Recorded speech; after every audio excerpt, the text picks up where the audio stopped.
ఏది అయినా చెయ్యి ఆచి చికెన్ మసాలా.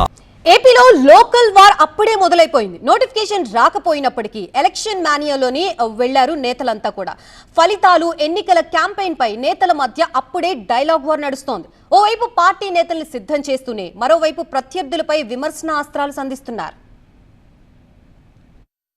ఏపీలో త్వరలోనే స్థానిక ఎన్నికలు జరిగే అవకాశం ఉందనే సంకేతాలిచ్చిన టీడీపీ, వైసీపీ అధినేతలు ఆ ఎన్నికల్ని ప్రతిష్టాత్మకంగానే తీసుకోవాలని పార్టీ శ్రేణులకి దిశానిర్దేశం చేశారు. స్థానిక సంస్థల ఎన్నికల్లో నిలబడే వాళ్లకి నియోజకవర్గ ఇన్ఛార్జీలు అండగా ఉండాలంటూ పార్టీ నేతలకు దిశానిర్దేశం చేశారు వైసీపీ అధినేత జగన్. ఎక్కడైనా ఏకగ్రీవమైతే నియోజకవర్గ ఇన్ఛార్జి వైఫల్యంగానే భావిస్తానని జగన్ అంటున్నారు. ఎక్కడైనా ఏకగ్రీవం జరిగింది అనంటే మాత్రం దాన్ని నేను చాలా సీరియస్గా తీసుకుంటాను. ఇది మరొకసారి మళ్ళీ చెప్తా ఉన్నా, అలా జరిగితే అది నియోజకవర్గానికి సంబంధించిన ఇన్ఛార్జ్ ఫెయిలియర్గానే అది నేను భావిస్తాను అని మాత్రం ఖచ్చితంగా ఈ సందర్భంగా ప్రతి ఒక్కరికి కూడా తెలియజేస్తా ఉన్నా. ఎవరు ఎన్ని కుట్రలు చేసినా, ఎన్ని ఇబ్బందులు పెట్టినా కూడా స్థానిక సంస్థల ఎన్నికల్లో ప్రతి చోట వైసీపీ జెండా ఎగరేయాలన్నారు. ఇది ప్రతి ఒక్కరూ గుర్తుపెట్టుకోవాలన్నారు.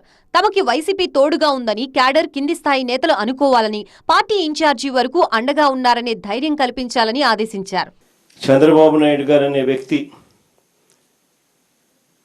ఎన్ని కుట్రలు చేసినా, ఎంతగా ఇబ్బందులు పెట్టినా కూడా ఖచ్చితంగా స్థానిక సంస్థల ఎన్నికల్లో ప్రతి చోట వైఎస్ఆర్ కాంగ్రెస్ పార్టీ తరఫున జెండా ఎగరేయాలి. ఇది మాత్రం ప్రతి ఒక్కరూ గుర్తుపెట్టుకోవాలి. వైసీపీ అధినేత జగన్ వ్యాఖ్యలకి టీడీపీ కౌంటర్ ఇస్తోంది. వైసీపీ హయాంలో అరాచకాల ద్వారానే ఏకగ్రీవాలు చేసుకున్నారనే విషయం జగన్ మాటల ద్వారా అర్థమైందన్నారు టీడీపీ వర్కింగ్ ప్రెసిడెంట్ లోకేష్. గత ప్రభుత్వం అరాచకానికి పాల్పడింది కాబట్టే 151 సీట్ల నుంచి 11కు పరిమితం అయ్యారంటూ మీడియాతో చిట్చాట్లో మాట్లాడారు లోకేష్. తాము ప్రజాస్వామ్య పద్ధతిలోనే ఎన్నికలు నిర్వహిస్తామన్నారు. ప్రజల మద్దతుతోనే పంచాయతీలు గెలుస్తామన్నారు. గత ప్రభుత్వంలాగా అరాచకాలు చేసే అలవాటు తమకి లేదంటున్నారు మంత్రి లోకేష్. స్థానిక సంస్థల ఎన్నికలకు సిద్ధంగా ఉన్నామని టీడీపీ ఇప్పటికే ప్రకటించింది. 2024 ఎన్నికల్లో సాధించిన విజయం మళ్లీ రిపీట్ అయ్యేలా చూడాలని మహానాడు వేదికగా పార్టీ శ్రేణులకి ఇప్పటికే చంద్రబాబు పిలుపునిచ్చారు. మొన్న ఎన్నికల్లో అఖండ మెజార్టీతో గెలిచాం. ఇది మీరందరూ గుర్తుపెట్టుకోవాల్సిన అవసరం ఉంది. కూటమి ధర్మాన్ని పాటిద్దాం. మిత్రపక్షాలతో ఐక్యంగా సఖ్యతతో ఉందాం. మళ్ళీ రేపు ఏ ఎన్నికలు పెట్టినా ఆనాటి కంటే ఎక్కువ ఓట్లు సాధిస్తే అది మన పర్ఫార్మెన్స్. తక్కువ వస్తే ఎక్కడో లోపం జరిగింది, ఆ లోపాన్ని కరెక్ట్ చేసుకోవాల్సిన అవసరం ఉంది.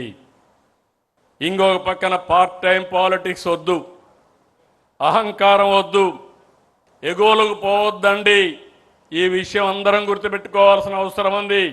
అసెంబ్లీ ఎన్నికల్లో భారీ విజయంతో రిలాక్స్ కాకుండా లోకల్ బాడీ ఎన్నికల్లోనూ అదే స్థాయి విక్టరీని రిపీట్ చేయాలనేది టీడీపీ టార్గెట్.